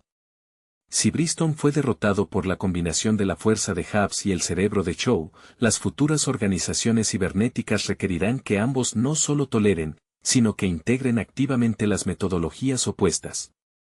Esto implica que, para mantener la relevancia, Happs tendrá que volverse ligeramente más estratégico, y Cho, mucho más dispuesto a ensuciarse las manos y a depender de la fuerza bruta. El spin-off no solo fue un éxito por lo que ofreció, sino por cómo reconfiguró las reglas para lo que vendría después, prometiendo una evolución forzada de su incómoda sociedad. Hola a todos y bienvenidos a Cine Mágico. Si son nuevos por aquí, no olviden suscribirse y darle un buen like al video. Hoy vamos a hablar sobre la película Fast and Furious Presents Hobbs & Shaw de 2019. La trama nos sumerge en un torbellino de acción y adrenalina con la improbable alianza entre Luke Hobbs, un agente del Servicio de Seguridad Diplomática estadounidense, cuya trayectoria se ha labrado a pulso entre operativos de alto riesgo y una imponente presencia física que intimida a cualquier adversario, y Deckard Shaw, un exagente de las Fuerzas Especiales Británicas, maestro del combate cuerpo a cuerpo y con un pasado en las sombras del espionaje, que ahora navega por las aguas turbias. Da un mercado negro, a menudo con un cinismo encantador. La chispa inicial salta cuando una amenaza biológica de proporciones catastróficas irrumpe en la escena. Una poderosa organización llamada Theon ha desarrollado un virus letal, la llamada Lamento, y el arma biológica ha caído en manos equivocadas. Hattie Shaw, la hermana de Deckard y una brillante agente de campo del Mi-6, es infectada intencionalmente durante un asalto audaz. Happs y Cho son obligados a trabajar juntos, aunque la fricción entre sus métodos es palpable. Happs, el hombre de la fuerza bruta y la ley estricta, choca constantemente con el pragmatismo callejero y la tendencia de Cho a romper las reglas. La búsqueda de una cura se convierte en una carrera contrarreloj. Pronto descubren que el verdadero cerebro detrás de Theon es Braxton Lord, un exagente modificado genéticamente con mejoras cibernéticas que lo convierten en una máquina de matar casi imparable, cuyo fanatismo por una supuesta evolución humana lo impulsa a desatar el virus sobre la población.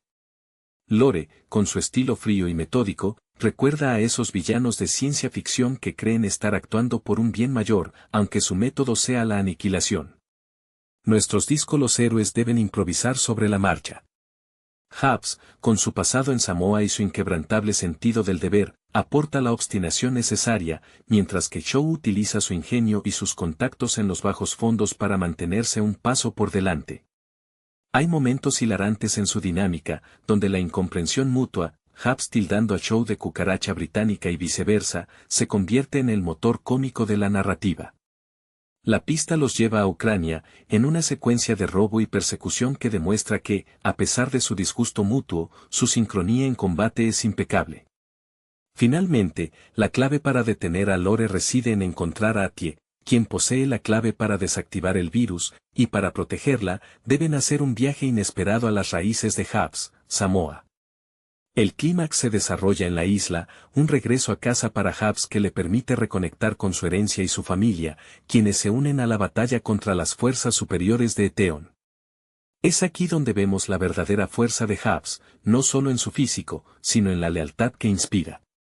La confrontación final contra Lore es un espectáculo de potencia. La tecnología superlativa de Lore se enfrenta a la astucia y la fuerza bruta combinada de Happs y Cho.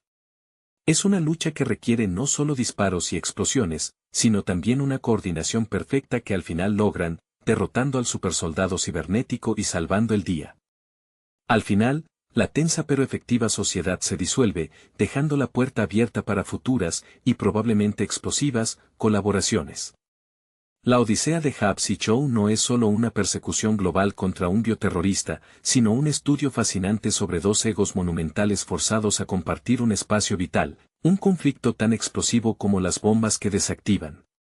Happs, el gigante de la seguridad diplomática, siempre opera bajo un código moral inquebrantable, ese ancla que le permite soportar la presión. Uno puede imaginarlo entrenando en algún gimnasio remoto de Los Ángeles, levantando pesas que desafían la física, preparándose para cada escenario con una planificación metódica, aunque a veces su temperamento lo haga parecer un volcán a punto de entrar en erupción.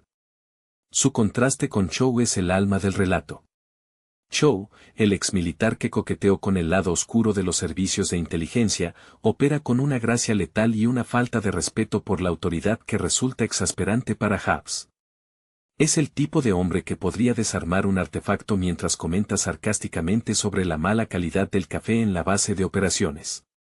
El verdadero catalizador de su inoportuna unión es Harry Shaw, y su situación encapsula la desesperación de la misión. Ella no es solo la hermana de Deckard, es una agente formidable por derecho propio, y el hecho de que se haya infectado deliberadamente para contener el virus habla de un sacrificio heroico que resuena profundamente con el propio sentido del deber de Happs. Cuando la buscan, la sensación de urgencia es palpable, especialmente porque Braxton Lore no es un villano común. Lore es la encarnación de la arrogancia tecnológica, sus mejoras cibernéticas le dan una ventaja injusta, un eco oscuro de la ciencia ficción que se burla de la humanidad. Su monólogo sobre la necesidad de una limpieza biológica, mientras realiza acrobacias imposibles y ejecuta movimientos de artes marciales que parecen desafiar la gravedad, subraya su peligrosidad. Es un fanático con esteroides digitales. El viaje a través de Europa, pasando por secuencias de persecución donde los vehículos modificados parecen más naves espaciales que coches, sirve para pulir esa extraña química entre los dos hombres. Happs desprecia la teatralidad de Chow, su propensión a lucirse con un coche de lujo mientras él preferiría un vehículo blindado y funcional. Chow, por su parte, ve a Happs como un músculo simple, aunque reconoce, a regañadientes, que esa fuerza bruta es a menudo el único recurso contra amenazas que superan la capacidad de un agente común. Las pullas constantes son su lenguaje de afecto retorcido. Cada insulto es una confirmación de que, a pesar de sus diferencias filosóficas, ambos entienden el lenguaje de la supervivencia. La resolución en Samoa es particularmente significativa porque fuerza a Happs a bajar la guardia. Regresar a su clan, a ese entorno donde la lealtad se mide en acciones y no en títulos diplomáticos, permite ver al hombre detrás de la gente. La bienvenida no es fácil, hay desconfianza inicial hacia Chow, el espía, pero la amenaza que traen es tan grande que la familia Happs se une a la refriega, aportando su propio estilo de combate, más terrenal y basado en la comunidad, contrastando con la alta tecnología de Eteon. La batalla final no es solo una cuestión de quién dispara mejor, sino de si la colaboración forzada puede superar la perfección fría de Lore. Cuando finalmente logran desmantelar la amenaza, no es solo por sus habilidades individuales, sino porque, por un instante fugaz, Happs y Chow actúan como una sola unidad, una sinergia destructiva y eficaz. Se separan, como era de esperar, con promesas veladas de no querer volver a verse, pero la audiencia sabe que, en el mundo de las amenazas globales, ese nunca más es solo una formalidad antes de la siguiente explosión necesaria. La tensión que irradia entre Happs y Chow es casi tan combustible como el nitrometano que se vierte en sus vehículos. Luke Happs, un hombre que parece esculpido en granito, lleva el peso de su pasado como una armadura. Sus intervenciones siempre están teñidas de esa seriedad que solo adquiere alguien que ha visto el abismo de cerca en operativos internacionales. Piensa en él no solo como un negociador rudo, sino como un estratega que valora la honestidad brutal por encima de cualquier protocolo hueco. Esta cualidad es lo que lo hace tan vulnerable y a la vez tan fuerte ante el cinismo de Deckard Shaw. Chow, por otro lado, es el esteta del caos, su vestimenta impecable y su léxico pulido ocultan a un hombre que se siente más cómodo evadiendo impuestos y autoridades que cumpliendo con ellas. Su vida ha sido un constante baile al filo de la navaja, un legado que parece haberse labrado observando y superando a los mejores espías y criminales que el Reino Unido ha producido. El conflicto se exacerba con la introducción de Braxton Lore, un antagonista que encarna el peligro de la ambición desmedida en la era de la biotecnología. Lore no solo lucha, él optimiza la lucha. Sus movimientos son demasiado rápidos, sus reflejos inhumanos, producto de intervenciones que lo han separado de la simple humanidad. Es fascinante observar cómo Happs, acostumbrado a vencer a hombres con pura voluntad y músculo, se enfrenta a un oponente que parece desafiar las leyes de la física. La frustración de Hubs al no poder simplemente derribar a Lore con un solo puñetazo es un motor narrativo excelente. Chow, siendo más versátil, intenta analizar las debilidades cibernéticas de Lore, buscando el fallo en el sistema, mientras comenta con esa ironía británica sobre lo tedioso que resulta pelear contra alguien que necesita parches de software. La inclusión de Harrison no es un simple recurso argumental, es el punto de inflexión emocional. Ella representa la integridad que ambos, a su manera, buscan proteger, aunque lo hagan por caminos distintos. El momento en que Deckard debe confrontar la posibilidad de que su hermana, una agente de élite, pueda perecer, introduce una capa de vulnerabilidad en su fachada impenetrable. Es un recordatorio de que, bajo las explosiones y las acrobacias, hay lazos familiares que ni siquiera el espionaje puede romper. El desenlace en Samoa es catártico. Es un regreso a la Tierra, un contraste deliberado con la esterilidad de la tecnología de Eteon. La familia de Hubs, con su fe inquebrantable en el linaje y la tradición, se convierte en el contrapeso perfecto a la ideología fría de Lore. Ver a Hubs, el agente federal, interactuar con sus tíos y primos, todos listos para defender su hogar con lo que tengan a mano, desde herramientas agrícolas hasta vehículos modificados localmente, humaniza al personaje de una manera que ninguna escena de tiroteo podría lograr. La batalla final se convierte en un choque de filosofías, la evolución artificial contra la fuerza orgánica y comunitaria.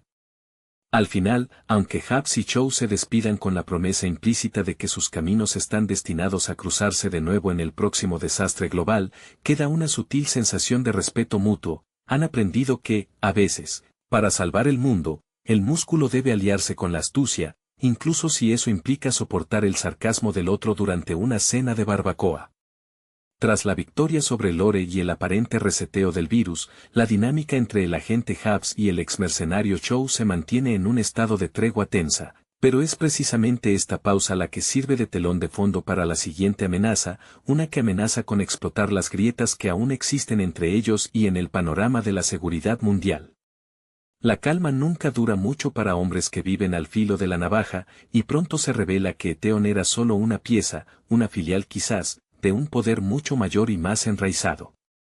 El hilo conductor se reanuda cuando sucesos extraños en varias capitales europeas apuntan a una sofisticación en los ataques que supera incluso las capacidades cibernéticas de Lore. Se trata de sabotajes a infraestructuras críticas, orquestados con una precisión quirúrgica que sugiere un nivel de planificación estratégica digno de las mentes más brillantes y despiadadas del espionaje global. Hubs, que estaba intentando disfrutar de un merecido descanso, quizás practicando surf o dirigiendo una escuela de entrenamiento para agentes novatos donde impone una disciplina espartana, es sacado de su relativa paz por una llamada urgente. Chow, por su parte, se encuentra, predeciblemente, en un casino clandestino en Montecarlo, intentando obtener una ventaja financiera o, más probablemente, evadir a alguien a quien le debe un favor considerable. La nueva Némesis se presenta de una forma mucho más sutil y menos dependiente de mejoras físicas obvias. Esta vez, el enemigo opera desde las sombras del poder establecido, utilizando la tecnología no para crear supersoldados, sino para desestabilizar economías y gobiernos, un juego mucho más peligroso porque es invisible al ojo inexperto. Es un oponente que se burla de la fuerza bruta, obligando a Hubs a depender aún más de la inteligencia y los contactos de Chow, para gran disgusto de ambos. Chow, con su conocimiento íntimo de los bajos fondos internacionales y su habilidad para infiltrarse en sistemas de seguridad supuestamente infranqueables, se convierte en el recurso indispensable. Su carrera como agente del MI6, aunque turbulenta, le dejó una red de contactos que ahora son vitales. Él se mueve entre financieros corruptos y traficantes de información con la familiaridad de quien regresa a casa, mientras Hubs intenta mantener un pie en la legalidad, haciendo malabares con los protocolos del Departamento de Estado y la necesidad de cruzar líneas rojas. La emoción reside en ver cómo el pragmatismo callejero de Chow comienza a parecer, poco a poco, más efectivo que la rigidez moral de Hubs en este nuevo tipo de guerra asimétrica.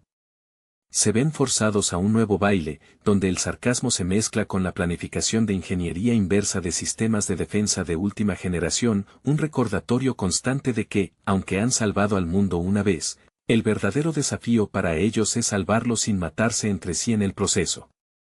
La inmersión en este nuevo nivel de conspiración global fuerza a nuestros protagonistas a operar en un terreno pantanoso donde la lealtad es tan escurridiza como el dinero robado. Hubs, el hombre que valora la verdad palpable y el impacto físico directo, se siente incómodo en las salas de juntas oscuras y los intercambios digitales encriptados donde se mueve Cho. Uno puede imaginar a Hubs en una oficina gubernamental, visiblemente frustrado, golpeando con el puño la mesa mientras escucha informes sobre caídas bursátiles manipuladas, deseando poder ir directamente a la fuente y arreglar el problema con un buen derribo. Su rostro refleja esa mezcla de impotencia ante lo invisible y la determinación férrea de proteger a Tie, quien sigue siendo un punto de vulnerabilidad y un enlace crucial con el mundo de la inteligencia de alto nivel. Descartes Cho, por otro lado, florece en este ambiente nebuloso. Su pasado como espía y su incursión en el mundo del crimen le han dado un sexto sentido para detectar la traición y la falsedad. Su vestuario se vuelve aún más refinado, casi como una armadura de seda, mientras rastrea a los titiriteros financieros. Su inspiración en este juego parece ser la supervivencia elegante, no es solo sobre ganar, sino sobre hacerlo con estilo y asegurando que siempre haya una ruta de escape bien financiada. Él disfruta desmantelando las trampas de sus nuevos adversarios, a menudo dejando notas irónicas incrustadas en los códigos fuente que fuerzan a los villanos a reconocer su derrota con una mueca. La colaboración se vuelve más simbiótica, aunque cargada de resentimiento.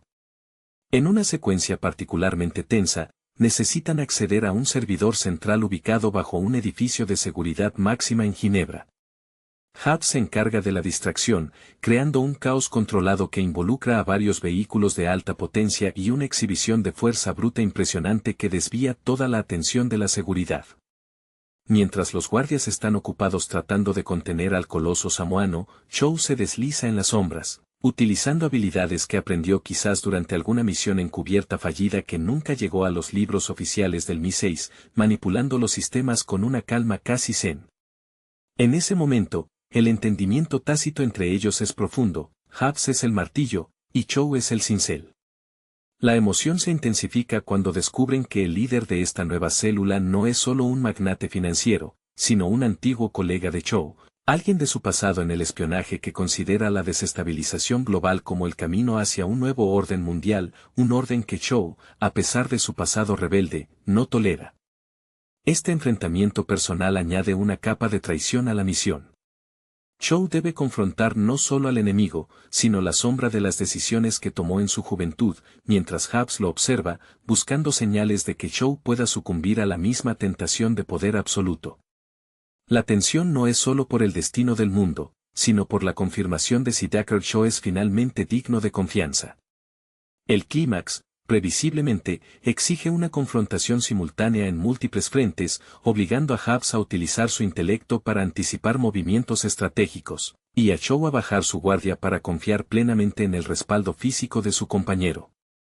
La confrontación final contra este antiguo camarada de Cho, un hombre que utiliza el poder económico como arma definitiva, se desarrolla en un entorno que mezcla la opulencia de las élites globales con la brutalidad necesaria para desmantelarlas. Imaginen una subasta secreta de tecnología militar avanzada, un lugar donde las fortunas se mueven con un simple gesto de la mano, pero donde la violencia es la única moneda real.